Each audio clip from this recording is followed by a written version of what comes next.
Hello, everyone, and welcome back to Stories Through Time. I'm your host, Naria, and today, honestly, I am a little bit starstruck. Next to me, I have someone whose story has been shared by millions and read by millions, but who I actually have the pleasure of meeting in person, Jane Eyre. Jane, thank you so much for joining us today. Thank you. It is unusual, but I appreciate the invitation. So I usually like to start light just to get a feel for my guests. How has life been treating you recently? Any tea spilt on important documents, mishaps, bumping into furniture that seems to be attacking you for no reason? Oh, indeed. One does not accumulate many frivolities when duties and expectations press upon every hour. But yes, there are minor irritations. A kettle that refuses to boil, a door that will not stay shut, the usual trials of life. That sounds oddly relatable. The kettle struggle is real. So, before we get into anything further and anything heavy, I am curious, if I had walked into your house as a child, what would I have seen? You would have entered Gateshead Hall, a handsome house by most accounts. It was well furnished, orderly, and respectable. But within it, much silence reigned, and many an observant eye did peer. Mrs. Reed, my aunt, valued quiet obedience above all else. One felt watched, even when alone. Watched how? By her children chiefly, John most of all.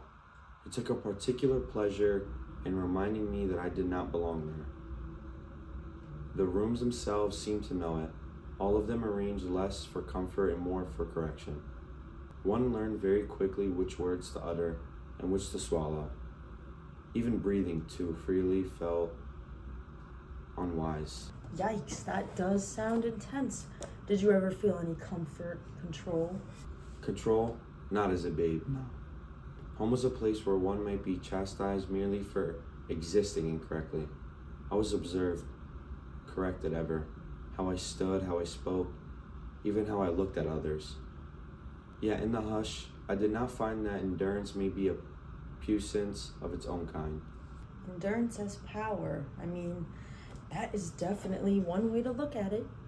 I usually think of endurance as surviving a Monday morning without any coffee. Perhaps your Monday mornings are more severe than mine. Touche. And what exactly did home feel like to you then? Cold, harsh, or just constant lecturing? It was one of a very chilling confinement. Even the sanctioned havens, a bedchamber, and my seats were subjected to scrutiny. And then there came the Red Room. The Red Room? Well, that sounds terrifying. Was it a haunted house type of situation? Not quite haunted in the way one might imagine, unless one may consider suffocating walls and heavy curtains as ghosts. No, the Red Room was meant to serve as punishment. Mrs. Reed ordered me placed there after one of John's outbursts. I was left alone, and the air itself seemed to press down, reminding me of how small I was in such a grand chamber. Damn, and here I am complaining about my slow Wi-Fi. We all have our battles. Got me again. Did it ever make you afraid, or were you just fed up? Fear was certainly present, but more than that, there was this keen awareness of the weight of which others expected from me. Boundaries drawn not by oneself, but by those who had authority over me. I think I can understand that. Maybe. So, before we move on to the next chapters of your life, I have to ask, was there any moment that you just felt punished for simply existing? A moment? Many. One of which lingers particularly. Standing in that room alone, the walls glaring at me, realizing my existence was a disturbance to those who ought to care for me.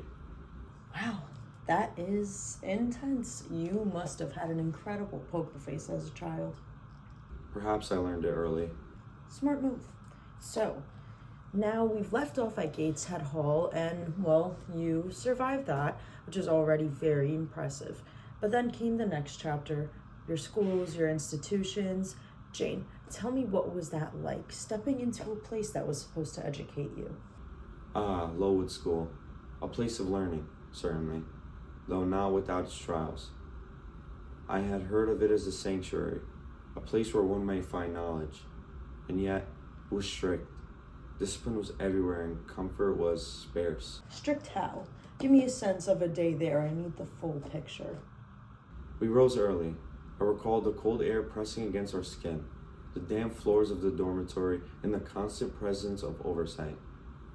Mr. Brocklehurst, the master of the school, maintained a regimen that left little room for individuality.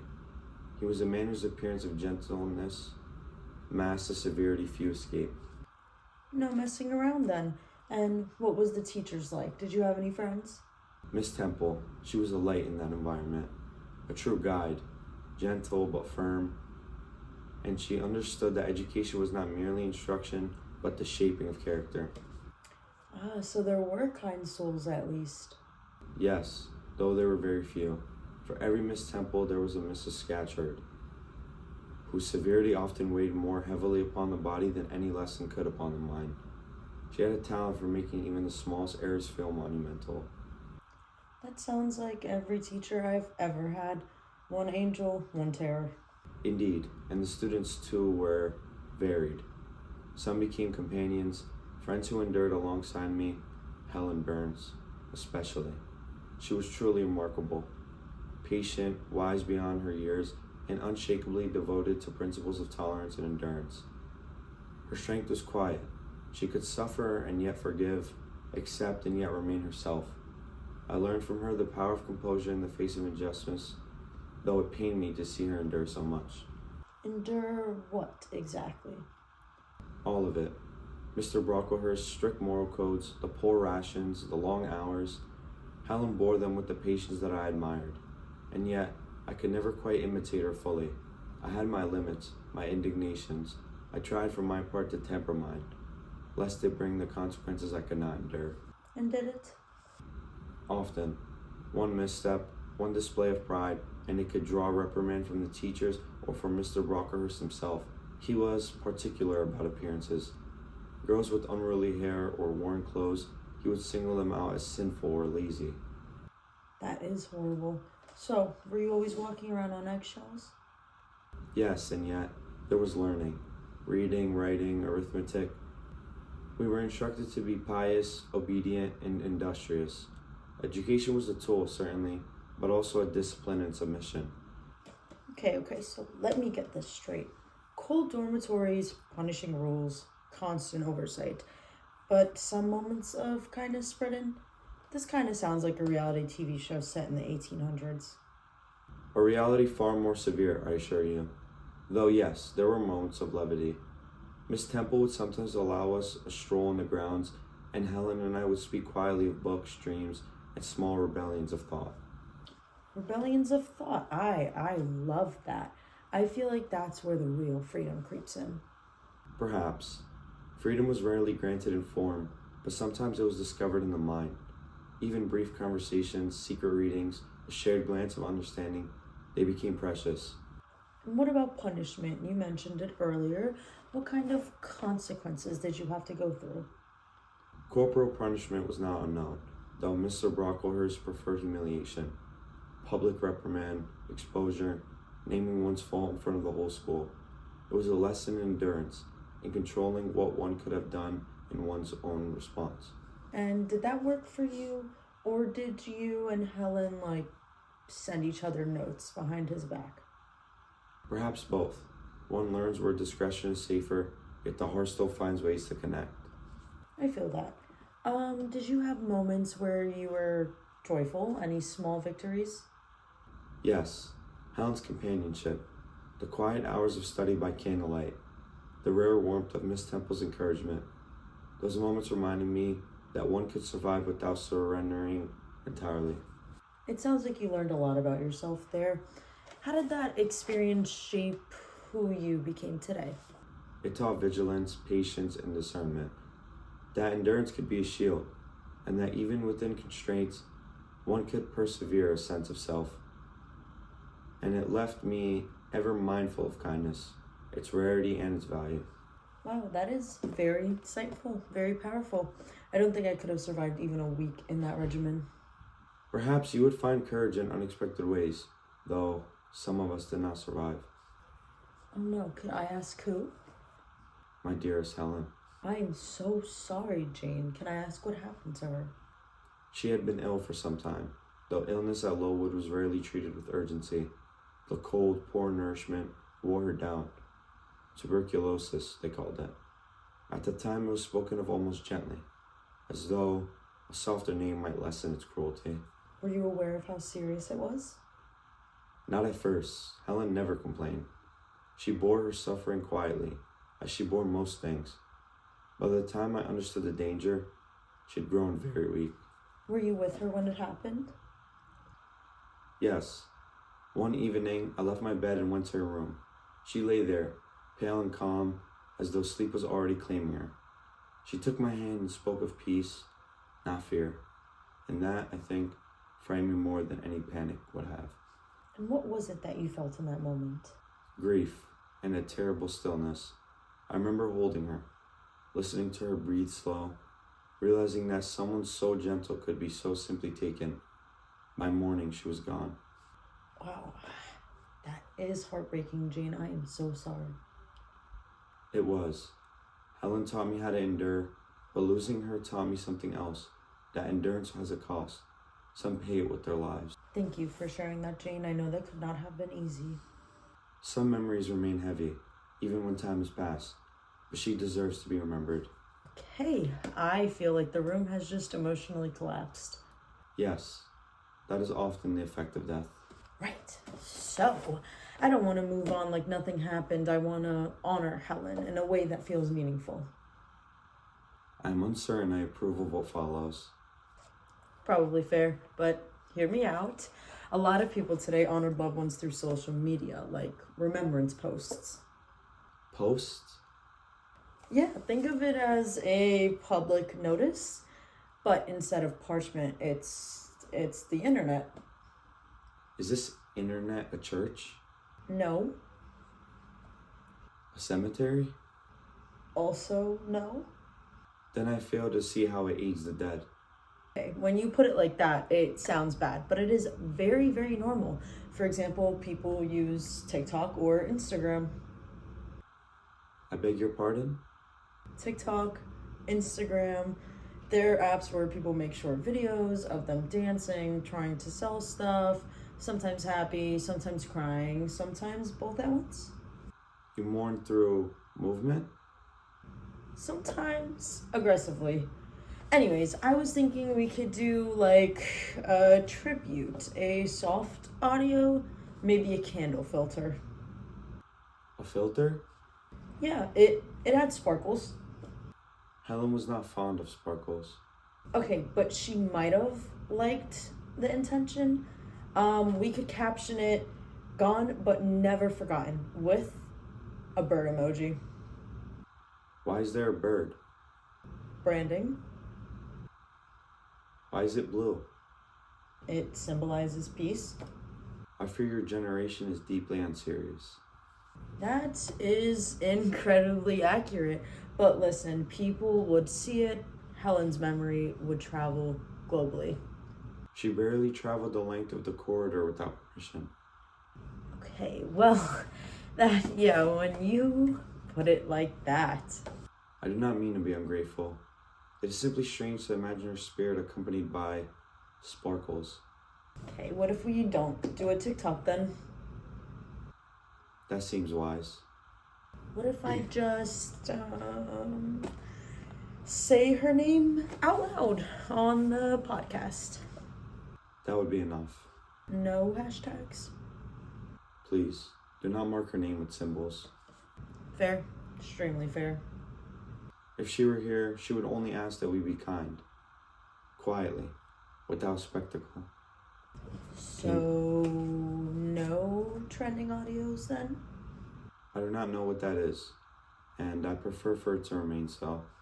Deal. Helen Burns, we remember you. That sounds like the highest form of virtue. It is. Now, moving on. So, after Lowood, after school, after all of that, what was it that came next for you? Work. No dramatic pause, no finding yourself? Just like that? Just like that. I found myself in need of employment. I placed an advertisement. Quiet, modest. I asked for nothing extravagant, merely a position, a room, and the means to sustain myself without burden. and that's how I ended up at Thornfield Hall. Okay, and tell me about your first impressions while you were there. It's a big house, new job, kind of giving mystery vibes. The house was vast, echoing, yet it did not feel hostile. Mrs. Fairfax received me kindly, and then there was a child, Adele Varens, spirited, curious, entirely unbothered by propriety. Honestly, iconic. She would sing, dance, ask impertinent questions. She possessed a liberty of expression that I had never been afforded. Did teaching Adele feel different than you being taught yourself? Immensely. I was no longer merely absorbing instruction, I was shaping it. For the first time, my words held weight. That sounds very stabilizing. It was. I earned my living. I governed my hours. Small freedoms, perhaps, but hard won. And yet, there's always an and yet. I was still employed within another's wall. My presence depended upon usefulness. So you were working, earning, teaching, and still kind of hovering? Precisely. Neither servant nor family. Present, but never entirely placed. And did that bother you? I told myself it did not, but the mind has clever ways of quieting discomfort. That is called emotional suppression, and therapists charge for that now. How enterprising. So, Thornfield, Adele, Miss Fairfax, was that enough for you? For a time. Okay, and everyone's been wanting to know, so we have to talk about the proposal. Which one? Oh no. I assume you mean St. John Rivers. Yes, sure, we can start with him. He possessed a severe countenance and a fervent devotion to duty. That is the nicest way I've heard anyone ever describe him. He offered marriage as one might offer a contract. Clear terms, no affection required. So romantic. He wished me to accompany him to India, to labor, to sacrifice, to become useful in the name of righteousness. Did he ask what you wanted? He assumed alignment, and otherwise it did not matter. Of course he did. He admired my endurance, my compliance, my capacity to withstand discomfort. Jane, that is not a compliment. I learned that. But you almost said yes. I did for a moment. There's a seductive clarity in surrendering choice. Wow, that hurts to hear. To be told one's path is ordained. It absolves responsibility. But you didn't go. No, Why not? because a life devoid of love, chosen not freely, but obediently, would have undone me. That is some powerful stuff, Jane. It was quiet, no dramatics, simply refusal. Which honestly is sometimes harder. Before all that, before Thornhill, before St. John, you vanished for a little while. What happened then? I left, Just left? with no plan, no name, no funds. I wandered, hungry, anonymous, invisible. That sounds terrifying. It was clarifying. You do not strike me as someone who enjoys rock bottom. I do not, but it taught me the cost of having nothing. And then? And then the cousins, Diana, Mary, and St. John Rivers. Surprise family reveal. Blood does not always announce itself loudly. And tell me how that felt. Suddenly belonging somewhere. Tentative, but sincere. They treated me as an equal. They listened. That's new. It was. And then my uncle, John Eyre, left me a fortune. I'm sorry. A fortune?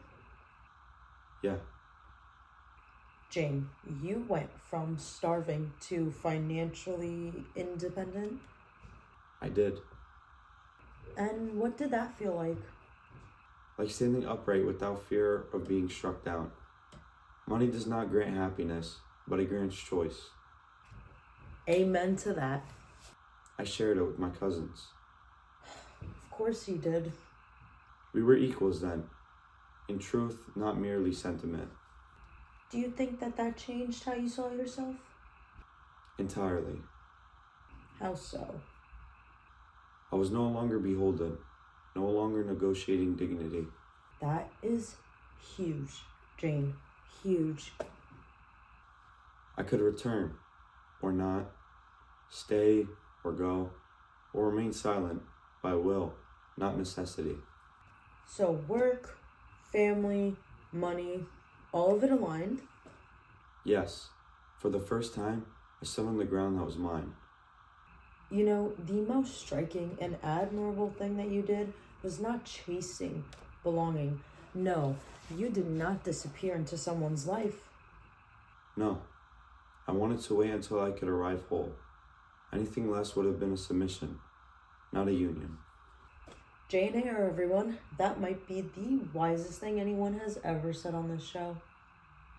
I am pleased to contribute. So, we've covered work, money, family, the moment when your life felt like it truly belonged to you. But there's one topic we barely brushed up on. Which is? Love. Do you ever feel like love made you shrink into a lesser version of yourself? I did not recognize it at first. Affection has a way of disguising its demands. What kind of demands? Silence, accommodation, the soft erasure of one's sharper edges. So, if we are going back to Thornfield, when you arrived, what changed? I was no longer invisible. I was spoken to, not as an object of instruction, but as a mind. That alone was intoxicating. And who would you say that mind belonged to? Edward Rochester. What was he like then? Contradictory, imperious, restless. He spoke as though the world were something to be challenged. That sounds very exhausting. And compelling. Did you feel equal to him? At times, and at others, acutely aware of the distance between us in age, in wealth, in power. Did you ever feel as though you had to hide parts of yourself to keep yourself safe? Yes, my anger, my longing, my certainty. And what happened when you felt all of those things? I reasoned them away. I reminded myself of my place. And then came the wedding. Yes. Would you like to talk about that, or is that too much of a touchy subject? It is fine. The interruption was a swift, public, irrevocable. That is one way to put it. The truth emerged. His wife, Bertha Mason, hidden, confined, forgotten by all but him. And what exactly did that do to you? It shattered the illusion that love alone could redeem injustice. Did you consider staying? I did. He begged me to. And? To stay would have meant living as a shadow. Love, perhaps, but never legitimate. So you left? I left. You left without a word. Edward? Jane. Okay, so for our listeners, Mr. Rochester has invited himself to my podcast, apparently. What are those? The cameras, you mean? I thought they were only recording our voices. Well, I record both. Oh. Is that an issue, Mr. Rochester? He's been a bit shy to be publicized since his incident.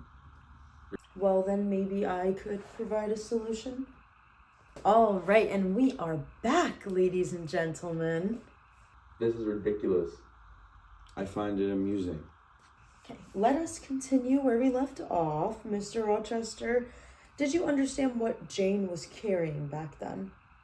No, I believe passion excuse all transgressions. And did you think you were being very fair to her? I thought my suffering outweighed hers. It did not. I know. Now, Jane, did your leaving feel like self-preservation or abandonment? Self-preservation entirely. I raged, I despaired, I searched. That sounds very, very dramatic. I am not known for restraint. Nor accountability. And tell us what happened after she left. The house burned. Casually said. Bertha set the fire. She died in it. And you were injured. Blinded, maimed, humbled. Jane, when you heard this, why did you return? Because I could. Not because you had to?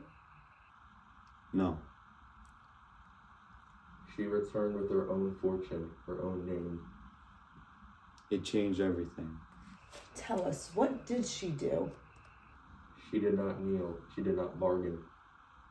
She stood beside me as an equal. So this was love without erasure. Yes. That is the key, isn't it? Always. Jane, if you could say one thing to yourself as a child, what would it be? I would tell her, endurance is not the same as surrender. Love should never require your disappearance. I learned that late. But hey, I'll give you some points. You learned it. Because she demanded it. Jane Eyre, thank you for joining us today. Thank you. And thank you for moderating. And I'm charging extra for emotional arbitration. Before we close, there was something I wanted to ask you. When did you stop feeling like you had to ask for permission? When I realized that permission had never truly been granted, only delayed.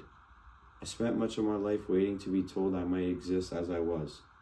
Eventually, I understood that waiting was the denial. And do you think that freedom is something that is given or something that you decide? It is decided. Circumstances may restrict the body, but the mind, once resolved, does not return to its cage willingly. Now, if you could begin again knowing everything that you now know, would you live your life the same way? I would still leave when I must. I would still endure when necessary, and I would still choose love only when it did not ask me to disappear. Yes, I would live it again. No regrets.